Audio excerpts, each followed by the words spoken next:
जरथुस्त हंसता हुआ पैदा हुआ। सारी मनुष्य जाति के इतिहास में एक व्यक्ति, जरूर महत्वपूर्ण है बात, जरथुस्त हंसता हुआ पैदा हुआ होगा क्योंकि वो परमात्मा को जानता हुआ पैदा हुआ। मां उसका जीवन नहीं थी, परमात्मा उसका जीवन है। लेकिन मैं मानता नहीं कि यह घटना ऐतिहासिक होगी, यह तथ्य नहीं हो सकता। यह केवल जरथुस्त्र के संबंध में एक प्रतीक है कि जरथुस्त्र परमात्मा को जानता ही पैदा हुआ। इस बात को कहने के लिए कहा कि हंसता हुआ पैदा हुआ।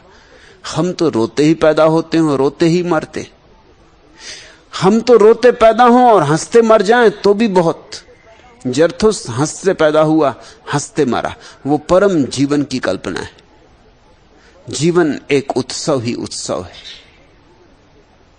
मां के पेट में बच्चा श्वास नहीं लेता, पैदा होने के 2-3 मिनट के बाद श्वास लेता है। ऐसे ही जब ध्यान की अवस्था आती है तब तुम परमात्मा के गर्भ में प्रवेश कर रहे हो। फिर श्वास बंद हो जाती। जब मां ही काफी थी श्वास लेने को, तो क्या तुम सोचते हो परमात्मा काफी नहीं श्वास लेने को? वह पर्याप्त है। बूंद सागर में समा गई, अब अपनी क्या चिंता है? परमात्मा में प्रवेश होते ही तुम्हारी श्वास बंद हो जाती, क्योंकि उसकी श्वास तुम्हारे भीतर बहने लगती। सद्गुरु के समक्ष भी यह घटना कभी कभी घटेगी, क्योंकि ध्यान बंध जाएगा। सद्गुरु के पास ध्यान न बंधे तो और कहां ध्यान बंधेगा? सद्गुरु के पास सुरताल न मिले तो और कहां सुरताल मिलेगा? एक जुगलबंदी बंध जाती। सद्गुरु तुम्हारे भीतर श्वास लेने लगता है। इसलिए मीरा ऐसा हो सकता है, तू कहती तुम्हें देखा तो सांसें रुकी ही रही। सांस रुक सकती ध्यान में। ध्यान किसी भी कारण से हो जाए। एक गुलाब के फूल को देखते देखते ध्यान हो जाए, सुबह के सूरज को उगते देखते ध्यान हो जाए, एक पक्षी आकाश में उड़े और ध्यान हो जाए, तो भी श्वास रुक जाएगी। जब भी ध्यान होगा श्वास रुक जाएगी। इसका एक बहुत दुष्परिणाम हुआ इस अनुभूति का। कुछ लोग सोचने लगे कि अगर श्वास रुक जाए तो ध्यान हो जाए। तो योगी श्वास रोकने की कोशिश करते, वह निपट मूढ़ता है। ध्यान होने से जरूर श्वास रुक जाती, मगर श्वास रोकने से कोई ध्यान नहीं होता। श्वास रोकने से सिर्फ श्वास ही रोकेगी और कुछ नहीं होगा। तड़फोगे भीतर और कुछ नहीं होगा। ध्यान रखना, सदा ध्यान रखना, उल्टे चलने की कोशिश मत करना। तुम चलते हो तो तुम्हारी छाया तुम्हारे पीछे चलती, मगर तुम छाया के पीछे चलने की कोशिश मत करना, नहीं तो बड़ी मुश्किल में पड़ जाओगे, बड़े भटक जाओगे। ध्यान के पीछे पीछे श्वास बंद हो जाती, करनी नहीं पड़ती, सहज हो जाती। और सभी को ऐसा अनुभव हुआ है।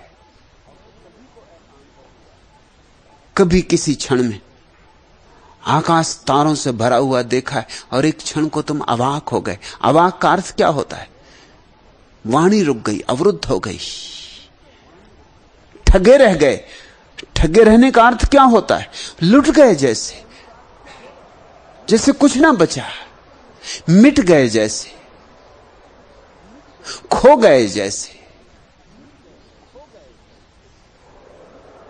फिल्म देखने जाते हो तुमने ख्याल किया फिल्म देखने के बाद तुम्हारी आंखें क्यों थक जाती? फिल्म के कारण नहीं। वैज्ञानिक कहते हैं फिल्म देखने से आंख नहीं थकती, क्योंकि फिल्म देखो या कुछ और देखो, देखना तो एक जैसा है। असली आदमियों को चलते रास्ते पे देखो कि छायाओं को चलते हुए पर्दे पे देखो, देखने में तो शक्ति उतनी ही लगती। जब असली आदमियों को देख के आंख नहीं थकती, तो तस्वीरों को देख के कैसे थक जाएगी? लेकिन थकने का कारण कुछ और है। जब तुम फिल्म देखते हो तब तुम्हारी आंख का झपकना बंद हो जाता, उसकी वजह से आंख थकती। तुम ऐसे संलग्न हो जाते हो कि आंख झपकती ही नहीं। तुम भूल ही जाते हो कि आंख को झपकना है। और आंख न झपके तो थकेगी, क्योंकि झपकने से आंख को विश्राम मिलता है। झपकने से आंख को बीच बीच में विराम मिलता है। झपकने से आंख ताजी रहती, धूल पुछ जाती। झपकने से आंख गीली बनी रहती, आर्द्र बनी रहती, सूख नहीं जाती। 3 घंटे बैठे रहोगे फिल्म में और आंख ना झपकोगे तो आंख सूख जाएगी, धूल जम जाएगी, थकान उससे पैदा होती।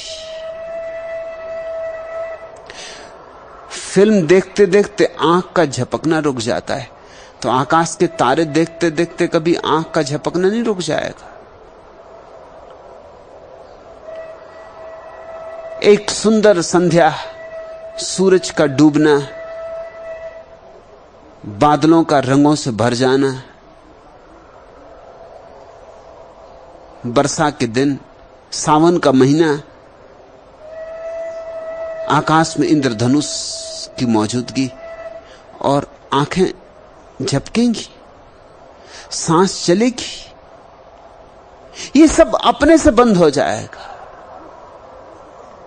और जब भी कभी ऐसा हो जाता तभी तुम्हें आनंद की झलक मिलती। आनंद की झलक इसलिए मिलती है कि थोड़ी देर को तुम्हारे भीतर का सारा व्यवसाय शांत हो जाता है। श्वास का भी व्यवसाय शांत हो जाता है। तुम जैसे रहे ही नहीं, तुम जैसे किसी परलोक में प्रवेश कर गए। सद्गुरु के पास ऐसी घटना न घटे तो वह तुम्हारा गुरु नहीं होगा, किसी और का। जिसको ऐसी घटना घटती हो उसका होगा। अगर तुम मुझसे पूछो कि सद्गुरु को कैसे पहचाने, तो बहुत पहचानों में एक पहचान बुनियादी यह भी है कि जिसके पास बैठे बैठे तुम्हारी सांस रुक जाए तो समझ लेना ज़रोखा करीब है। भाग मत जाना, झरोखों को जरा टटोलना, रुके रह जाना। तू कहती तुम्हें देखा तो सांसें रुकी हो रही, मेरे मालिक ये आंखें झुकी ही नहीं, झुकी ही नहीं। पलकें ना झुकेंगी, आंखें ना झुकेंगी, सब ठगा रह जाएगा, सब स्थिर हो जाएगा। सत्संग का अर्थ ही यही है मीरा, कि जहां सब स्थिर हो जाए, जहां शिष्य ऐसा लीन हो जाए कि उसका अलग होना ना बचे, जहां सद्गुरु तुम्हारी आंख हो, जहां सद्गुरु तुम्हारी हृदय की धड़कन हो, जहां सद्गुरु तुम्हारे प्राणों का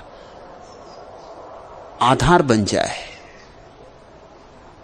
मेरे मालिक ये आंखें झुकी ही नहीं, होश आते ही तुम छुप गए हो कहां।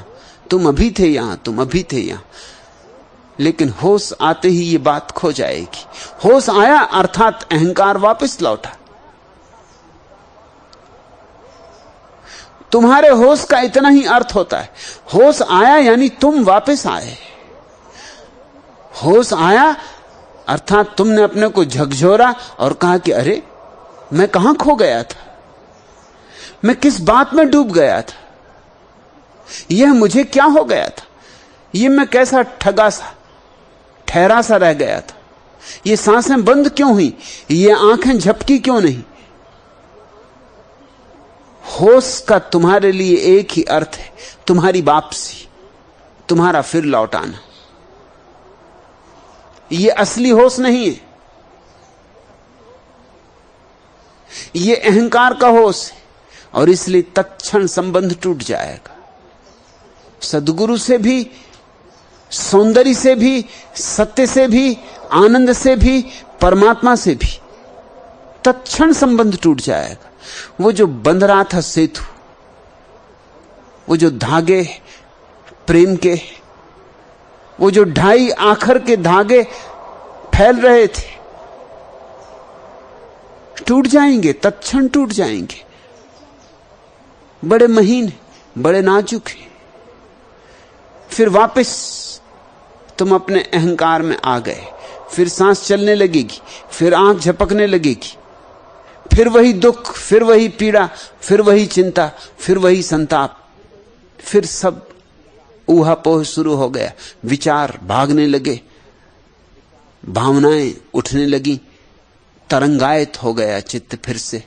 झील जो अभी क्षण भर को शांत हो गई थी, मौन हो गई थी, फिर तूफान उठाया, फिर आंधी आ गई।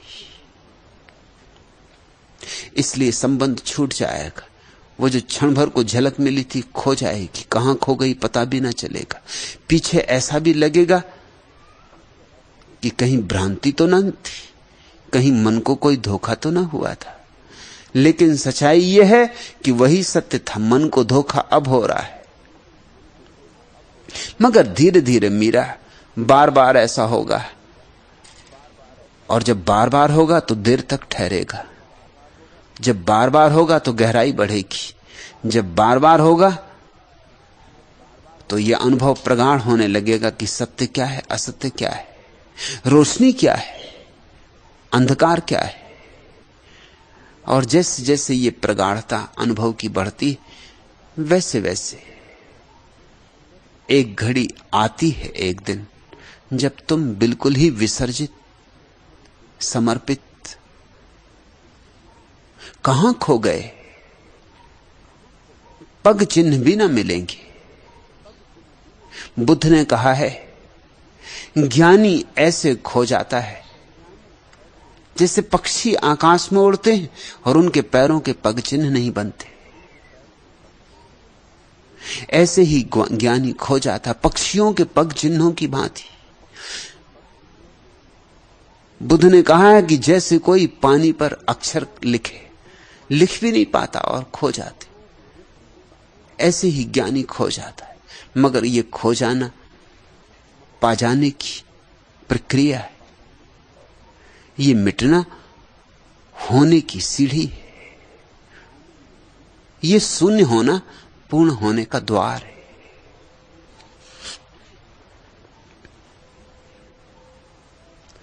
दूसरा प्रश्न,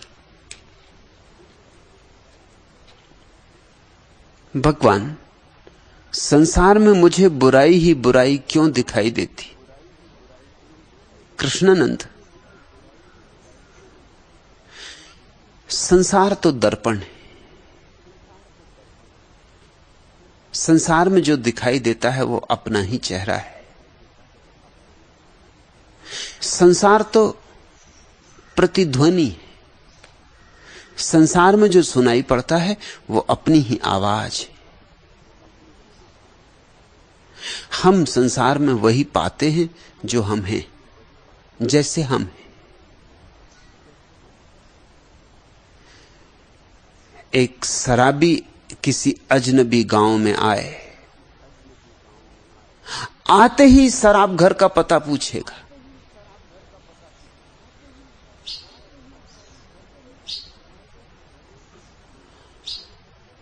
दस 5 दिन के भीतर ही तुम पाओगे कि गांव के सारे शराबियों से उसकी पहचान हो गई, दोस्ती हो गई, जैसे गांव में कोई और रहता ही नहीं।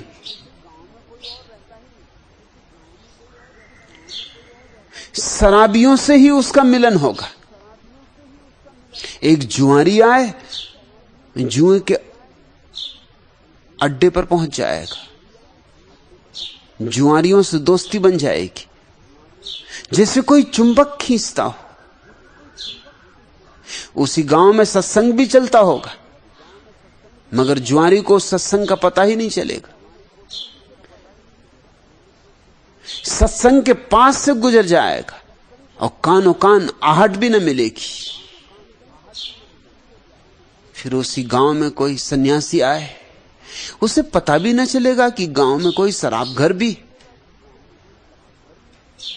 कि गांव में कोई जुआरी भी रहते। ज़ेन फकीर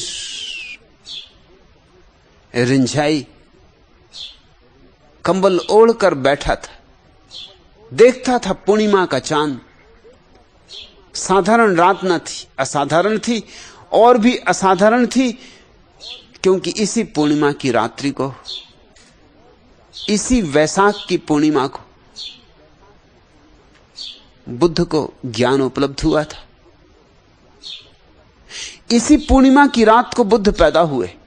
इसी पूर्णिमा की रात उनके जीवन में भी चांद उतरा, प्रकाश उतरा, और इसी पूर्णिमा की रात्रि वे महापरिनिर्वाण में प्रविष्ट हुए। उन्होंने देह छोड़ी। रिंझाई बैठा है, सर्द रात, कंबल ओढ़े, देखता है चांद को। आनंद विभोर है, मग्न है, सांसें उसकी बंद रही होंगी, आंखें एक टक चांद को देखती होंगी।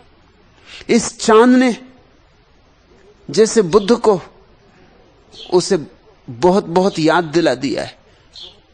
तभी एक चोर उसके झोपड़े में घुस आया। रिंझाई ने चोर को देखा,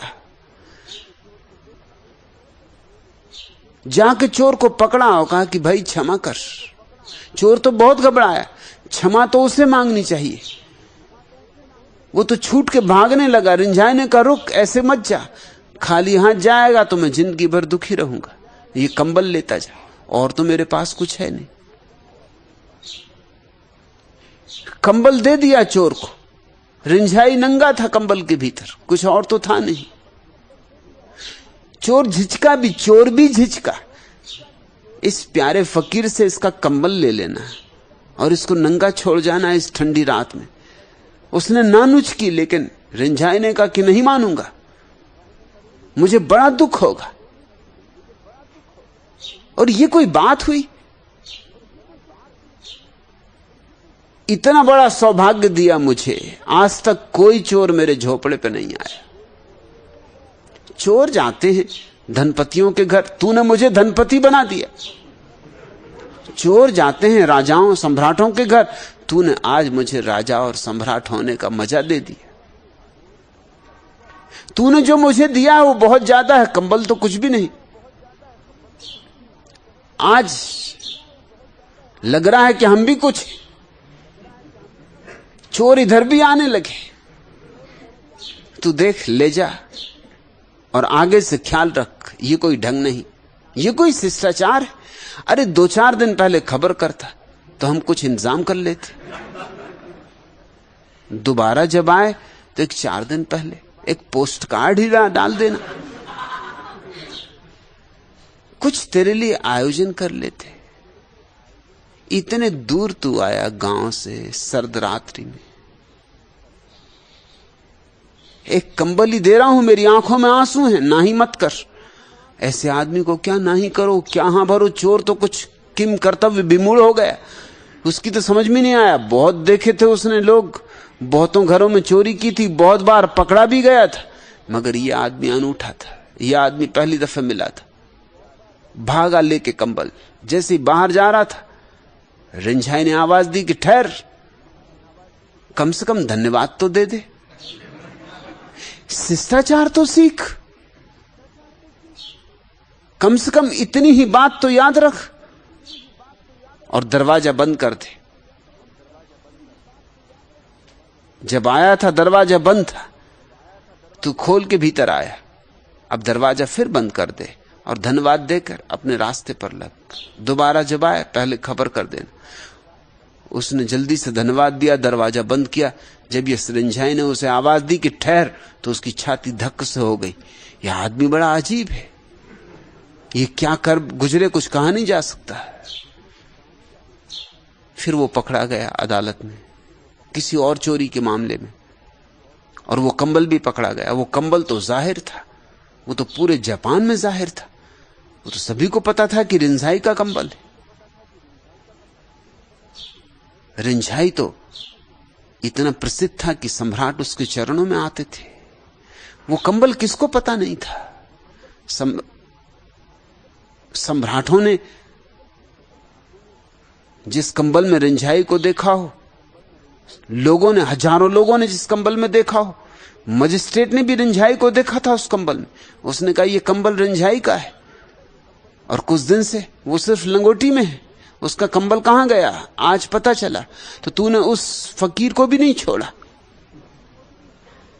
तेरी और चोरियां मैं माफ भी कर दूं, मगर ये चोरी मैं माफ नहीं कर सकता। यह हद हो गई। रिंझाई की भी तू चोरी कर सका। चोर ने बहुत कहा कि मालिक सुनो, ये चोरी मैंने की नहीं, उसने जबरदस्ती मुझे कंबल दिया। वो माने ही नहीं। मैं अपनी जान बचाने के लिए कंबल ले आया। और अब आपसे क्या कहूं, उसकी वो कड़कती आवाज जब उसने कहा कि रुक, अभी भी याद आ जाती तो मेरी छाती दहल जाती। और उसने कहा बंद कर दरवाजा। क्या आदमी, क्या उसकी आवाज। आदमी बहुत देखे, मगर यह आदमी आदमी है। मगर चोरी मैंने नहीं की। सम्राट ने कहा अगर रिंझाई कह देगा कि चोरी तूने नहीं की, हम तुझे मुक्त कर देंगे, और चोरियों से भी मुक्त कर देंगे, उसकी गवाही काफी है। रिंझाई बुलाया गया। रिंझाई ने कहा कि नहीं, यह आदमी चोर नहीं। पहले तो यह आदमी बड़ा सीधा साधा है। मेरे घर आया, बिना खबर किए आया। इसकी सादगी देखो, इसका भोलापन देखो।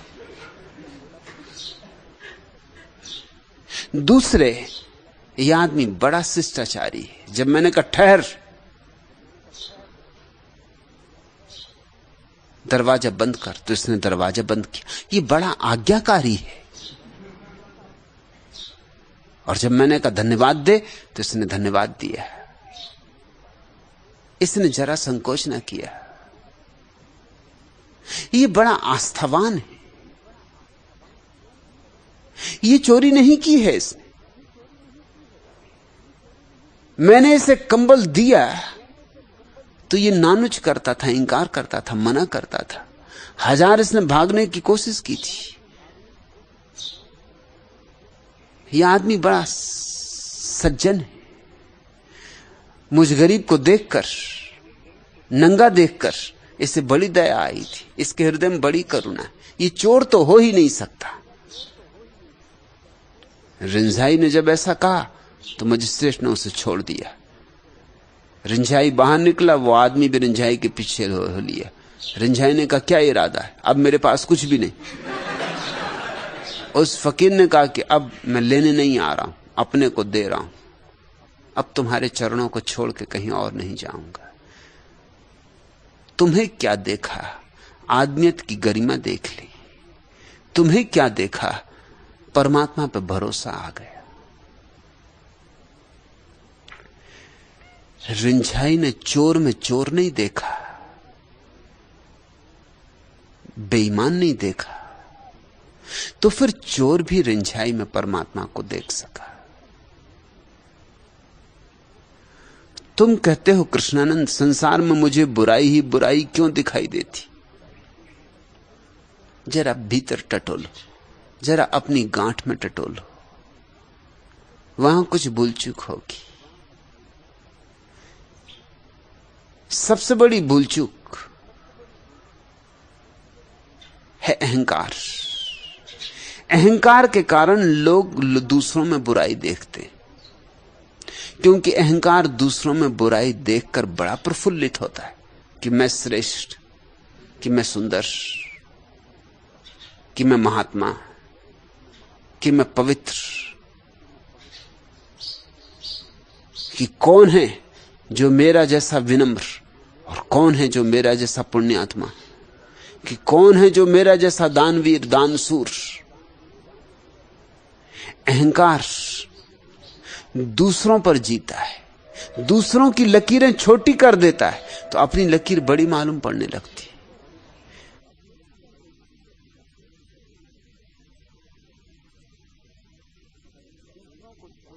दूसरों को छोटा करने का एक ही उपाय है कि उनकी बुराई देखो, बुराई ही बुराई देखो।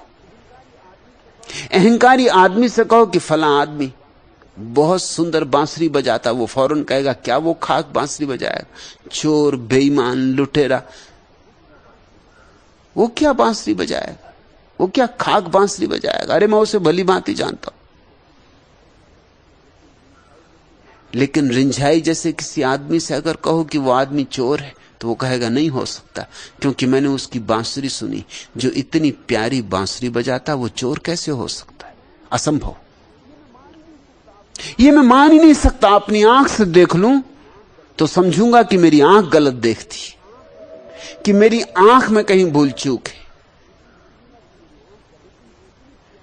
लेकिन जो इतनी प्यारी बांसुरी बजाता है, संगीत पर जिसका ऐसा वश है, ऐसा अधिकार है, वो चोरी करेगा? असंभव।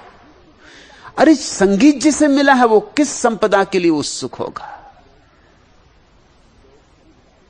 लोग हैं जो गुलाब की झाड़ी के पास जाएं तो कांटे गिनेंगे, और लोग हैं जो कांटों की फिक्र ही ना करेंगे, फूल गिनेंगे।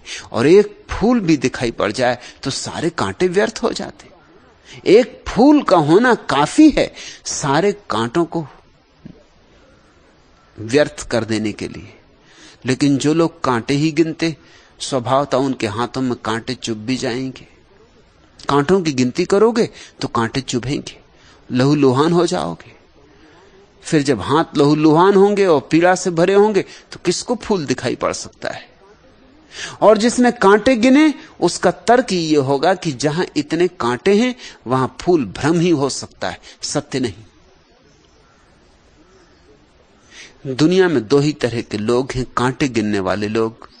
उनको फिर फूल नहीं दिखाई पड़ते, दिखाई भी पड़े तो वो कहेंगे भ्रम होगा।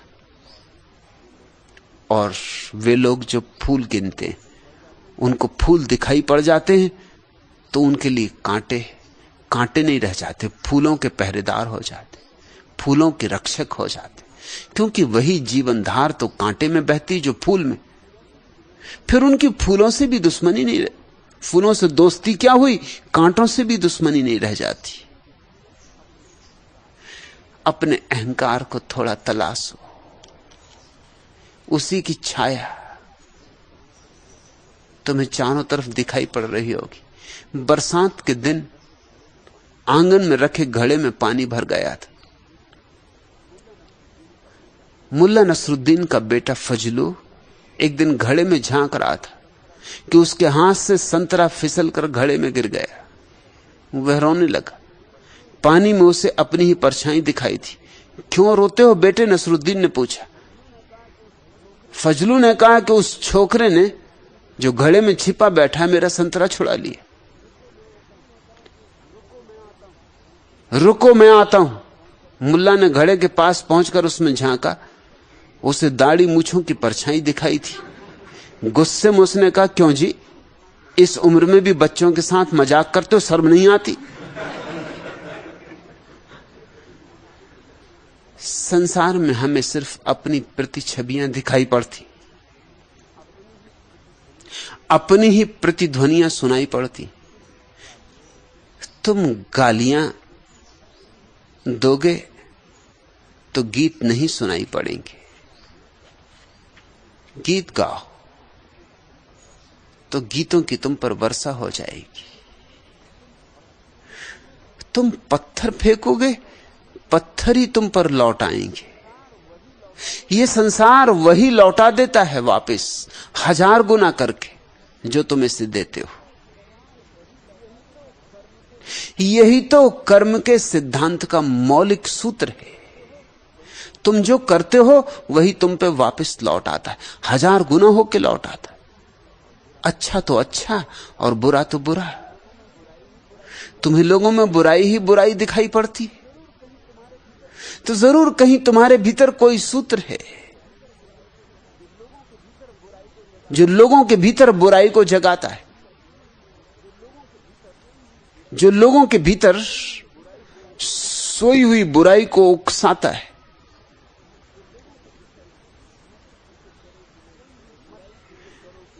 मत फिक्र करो कि लोग बुरे हैं या अच्छे, फिक्र इतनी ही करो कि तुम कहां हो, तुम क्या हो। तुम कौन हो? लोगों से लेना देना भी क्या है? आज तुम हो, कल नहीं रहोगे। दुनिया तो चलती रहेगी। कल तुम नहीं थे तब भी दुनिया चलती थी, कल तुम नहीं होगे तब भी दुनिया चलती रहेगी। फिर लोगों को बदलना होता है, लोगों को अच्छा बनाना होता है। ऐसा कोई दायित्व तुम्हारे ऊपर किसी ने सौंपा होता तो भी कोई बात थी कि तुम चिंता करो कौन अच्छा कौन बुरा। तुम्हें लेना देना क्या है?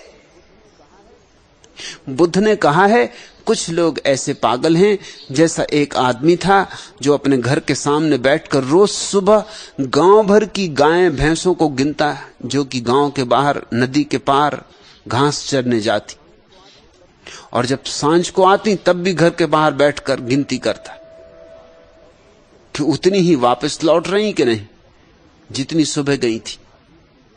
बुद्ध ने उस आदमी से पूछा कि भाई तेरे पास कितनी गाय भैंसें? उसने कहा मेरे पास तो एक भी नहीं। तो बुद्ध ने कहा दूसरों की गाय भैंसें गिनकर तुझे क्या मिलेगा? कितनी गई और कितनी लौटी, तुझे लेना देना क्या है?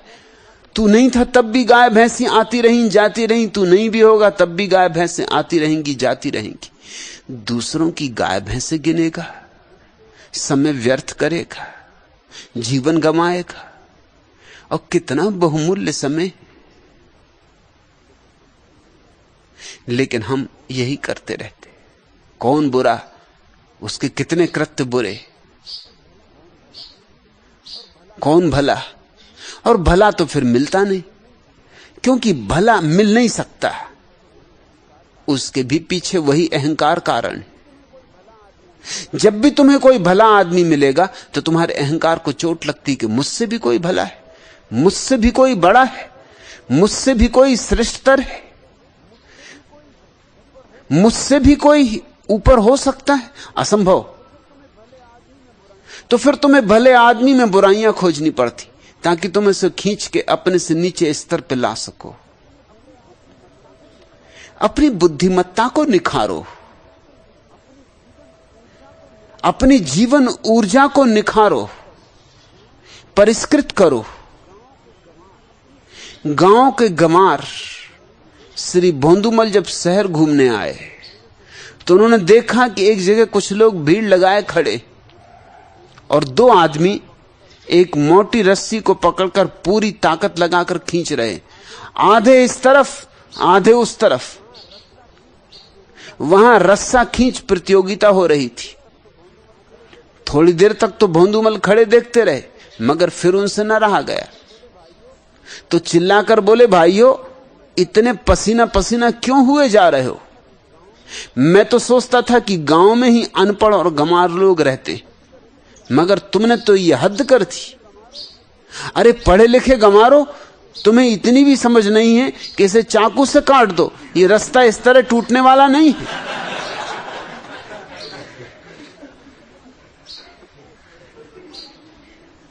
भोंदूमल तो भोंदूमल की ढंग से ही देखेंगे ना,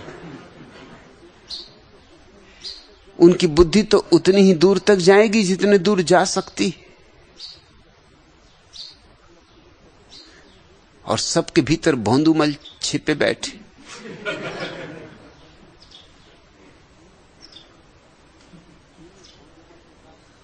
इन्हीं भोंदूमल के कारण संसार में इतना उपद्रव मचा रहता, क्योंकि तुम्हारा भोंदूमल दूसरे के भोंदूमल से झगड़ रहा।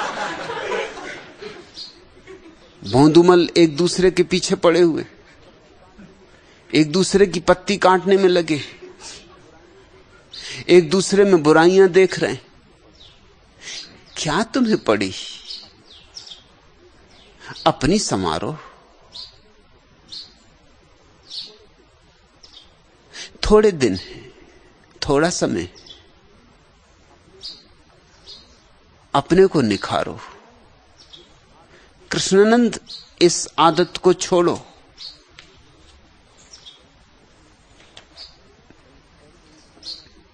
कहीं ऐसे ही समय ना बीत जाए,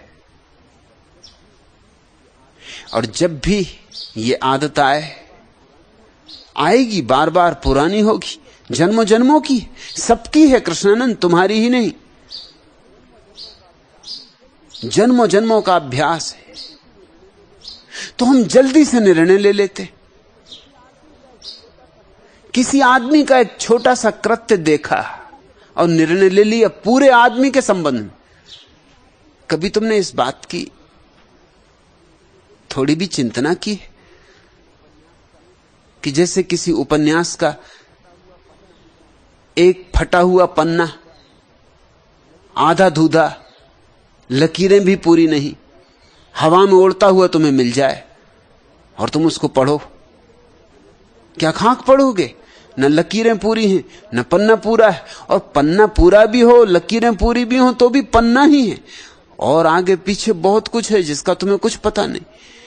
क्या उन आधी टूटी फूटी लकीरों, उस फटे पन्ने के आधार पर तुम पूरे उपन्यास के संबंध में कोई निर्णय ले सकोगे? लेकिन यही हम कर रहे हैं व्यक्तियों के संबंध में। एक व्यक्ति बहुत बड़ी घटना है, जन्मों जन्मों की लंबी यात्रा पीछे, उसका एक छोटा सा कृत्य तुम देखते हो। एक छोटा सा कृत्य एक लकीर से भी ज्यादा नहीं, लकीर भी अधूरी, क्योंकि उसका अभिप्राय तुम्हें दिखाई नहीं पड़ता, सिर्फ कृत्य दिखाई पड़ता है। और असली बात तो अभिप्राय है।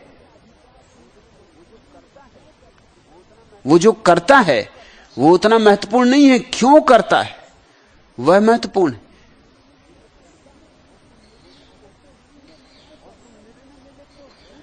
और तुम निर्णय ले लेते हो पूरे मनुष्य के संबंध में। पूरे मनुष्य में उसका पूरा अतीत सम्मिलित है, और अतीत ही नहीं, पूरे मनुष्य में उसका पूरा भविष्य भी सम्मिलित है। गौतम बुद्ध ने अपने अतीत जन्म की कथा कही है कि एक समय बहुत बहुत जन्मों पूर्व मैं एक बुद्ध पुरुष के दर्शन को गया था। दीपंकर बुद्ध उनका नाम था। मैं उनके चरणों में झुका, चरण छू के उठ भी नहीं पाया था कि मैं चौंक गया, समझ ही नहीं पाया। इसके पहले कि कुछ करूं बात हो गई, दीपंकर झुके, उन्होंने मेरे चरण छुए। मैंने उनसे कहा, आप ये क्या करते? मैं आपके चरण छूं ये तो सही, मैं अज्ञानी, मैं मूढ़, मैं मूर्छित, मैं प्रमादी। आप मेरे चरण छुए? आप हैं प्रबुद्ध, आप हैं जागृत, आप हैं भगवत्ता को उपलब्ध, आप हैं भगवान, आप मेरे चरण छुए? तो दीपंकर बुद्ध ने मुझसे कहा था, तू केवल अपना अतीत देखता है, मैं तेरा भविष्य भी। आज नहीं कल तू बुद्ध होगा, क्योंकि आज नहीं कल सभी बुद्ध होंगे। देर अबेर की बात है। तेरा अतीत ही तो तू नहीं है, तेरा भविष्य भी तू है। मैं तुझे तेरी समग्रता में देखता हूं। मैं जानता हूं इतने इतने जन्मों के बाद तेरा कमल खिलेगा, तेरा सहस्त्र दल कमल खिलेगा, तू महासमाधि को उपलब्ध होगा। मैं उसी घटना को देखकर झुककर तेरे चरण छू रहा हूं। तुम तो सामने जो फूल हो उनको नहीं देख पाते। देखने वाले उन फूलों को देख लेते हैं जो अभी खिले भी नहीं, खिलना तो दूर, जो अभी कली भी नहीं बने, कली भी दूर, जो अभी बीज में छिपे पड़े। आंख गहरी हो तो बीज में भी फूल दिखाई पड़ जाता है, और अंधों को फूल में भी फूल दिखाई नहीं पड़ता। फिर जल्दी निर्णय मत लेना। निर्णय करने की इतनी जल्दी क्या? यह आदमी बुरा है, यह आदमी भला, कितने जल्दी तुम निर्णय ले लेते हो। जरा ठहरो, थोड़ा धीरज। आदमी जटिल घटना है, बड़ी घटना है।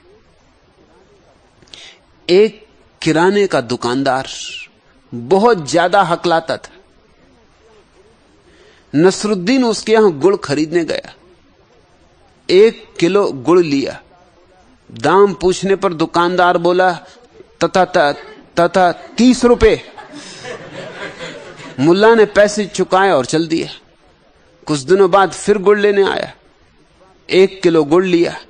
इस बार दुकानदार का छोटा भाई वहां था। उसने 3 रुपए 50 पैसे कीमत बताई। नसरुद्दीन ने कहा, अंधेर है भाई, अरे 3-4 रोज पहले ही मैं गुड़ ले गया था, उस दिन 3 रुपए दाम थे, 4 दिन में ही इतने दाम बढ़ गए। आपके बड़े भाई उस दिन दुकान पर बैठे थे, उनसे पूछ लो। यदि मुझ पर विश्वास न हो तो मुझे आप पर पूरा विश्वास है बड़े मियां। वह आदमी बोला, असल में मेरे बड़े भाई साहब बोलने में थोड़ा अटकते, वे 50 पैसे कह पाते, इसके पहले ही आप 3 रुपए चुका के चल दिए। जरा ठहरो, जरा पूरा आदमी को बोल भी तो लेने दो।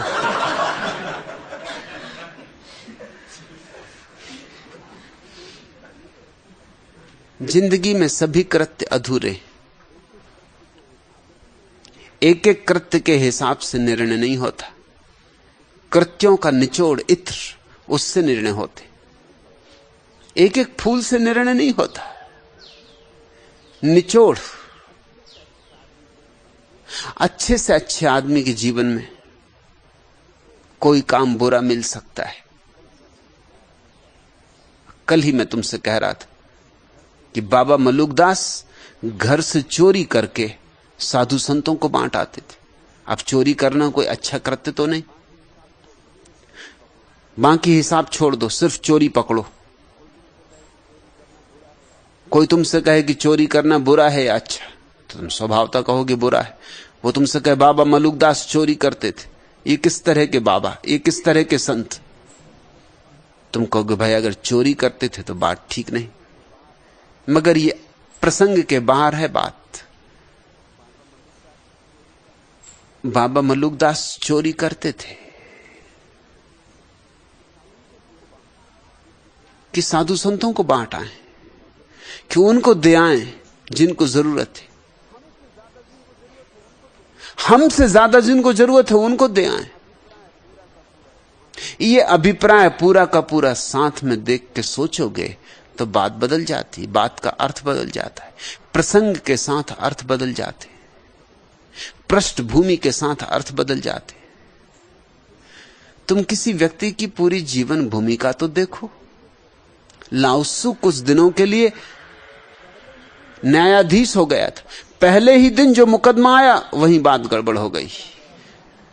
एक चोर पकड़ा गया था, धन भी पकड़ लिया गया था, चोर ने स्वीकार भी कर लिया, क्योंकि लाओत्सु जैसे आदमी के सामने कैसे इंकार करे।